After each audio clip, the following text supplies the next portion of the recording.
غزہ اور لبنان میں جاری جنگ اسرائیلی وزیر دفاع کو لے ڈوبی۔ اسرائیلی وزیر اعظم نیتن یاہو نے غزہ اور لبنان میں جنگ کے دوران اپنے قریبی ساتھی اور وزیر دفاع یوآف گیلنٹ کو ان کے عہدے سے فارغ کر دیا۔ اسرائیلی میڈیا کے مطابق وزیر اعظم بنیامین نیتن یاہو نے اعتماد کی کمی کا حوالہ دیتے ہوئے اپنے حوالے سے عرصے کے سیاسی حریف اور لیکود پارٹی کے رکن وزیر دفاع یوآف گیلنٹ کو برطرف کرنے کا اعلان کیا ہے۔ یوآف گیلنٹ کی جگہ وزیر خارجہ اسرائیل کاٹرز کو نیا وزیر دفاع مقرر کیا جائے گا۔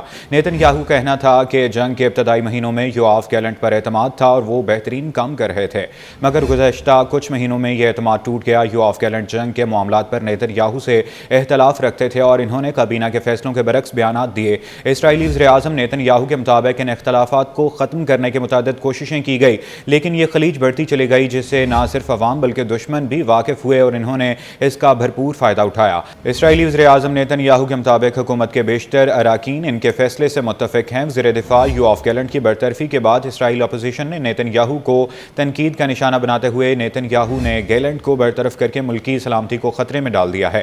یروشلم میں منعقدہ ایک مشترکہ پریس کانفرنس میں حزب اللہ اختلاف کے رہنماؤں نے نیتن یاہو پر الزام لگایا کہ انہوں نے یوآف گیلنٹ کو برطرف کرنے کا فیصلہ کر کے اپنے سیاسی مفادات کو ملکی مفادات سے بالا تر رکھا ہے۔ میڈیا رپورٹ کے سابق وزیر اعظم یائر لاپڈ نے اس اقدام کو غصے کا اظہار کرتے ہوئے کہا کہ نیتن یاہو کے پاس شرم اور جنگ کے درمیان ایک انتخاب تھا اور نیتن یاہو نے شرم کا انتخاب کر لیا۔ یہ اقدام اس وقت کیا گیا جب اسرائیل کو کئی محاذوں پر فوجی دباؤ کا سامنا تھا۔ یائر لاپڈ نے نیتن یاہو کا حوالہ دیتے ہوئے مزید کہا کہ ہمارے فوجی ان پر بھروسہ نہیں رکھتے، اسرائیل کے شہری ان پر بھروسہ نہیں کر سکتے اور یہ پوری اسرائیل کی ریاست نے یہ دیکھ لیا ہے کہ حزب اختلاف کے ممتاز رہنما بینی نے جون میں نیتن یاہو کی حکومت سے استفسا دے دیا تھا کیونکہ اس میں غزہ کے لیے جنگ کے بعد کے منصوبے کا فقدان تھا۔ انہوں نے اس اقدام کے وقت کو مکمل حفاظتی غفلت کے مترادف قرار دیا۔ بینی گارڈ نے کہا کہ ملٹری سروس سے مستثنی 7,000 مذہبی انتہا پسندوں کو بھرتی کرنے کے لیے بھیجے گئے ایک حکم کی بنا پر وزیر دفاع کی برطرفی کے بعد لبنان میں ہمارے جنگجوؤں کو آج کیسے سوچنا چاہیے۔ لیبر پارٹی کے یائر گولن نے بھی کہا کہ نیتن یاہو اور ان کی حکومت ناجائز ہے۔ انہوں نے اس حوالے سے اسرائیلیوں سے سخت احتجاجی کرنے کا مطالبہ کر دیا۔ ان کا مزید یہ کہنا تھا کہ اگر ہم سب یہ طے کر لیں کہ انتخابات تک ہم کام پر نہیں آئیں گے تب ہی حکومت کو احساس ہوگا کہ اس میں حکومت کرنے کی صلاحیت نہیں ہے۔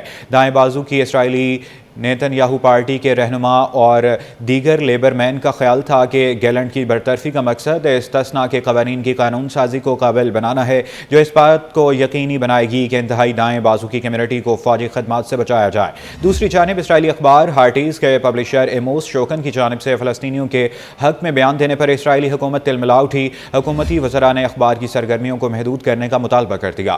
غیر ملکی میڈیا کے مطابق اسرائیلی حکومت نے ہارٹیز کے پبلشر ایموس شوکن کو لندن میں فلسطینی آزادی کے متوالوں کے حوالے سے بیان دینے پر تنقید کا نشانہ بنایا ہے۔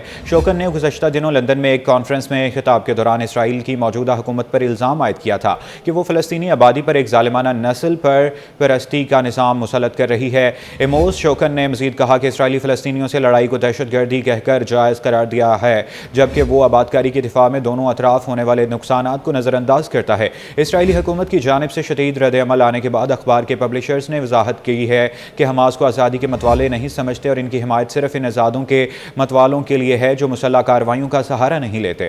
اس کے باوجود اسرائیلی وزیر مواصلات شلومو کارہی نے اخبار کے خلاف حکومتی پابندیوں عائد کرنے کا مطالبہ کیا۔ اسرائیلی وزیر کے دفتر کی طرف سے جاری کردہ تجویز کے مطابق حکومت نے نئے معاہدوں میں اخبار کو شامل نہیں کیا۔ موجود معاہدے منسوخ کیے جائیں گے اور سرکاری اشتہارات شائع نہیں کیے جائیں گے۔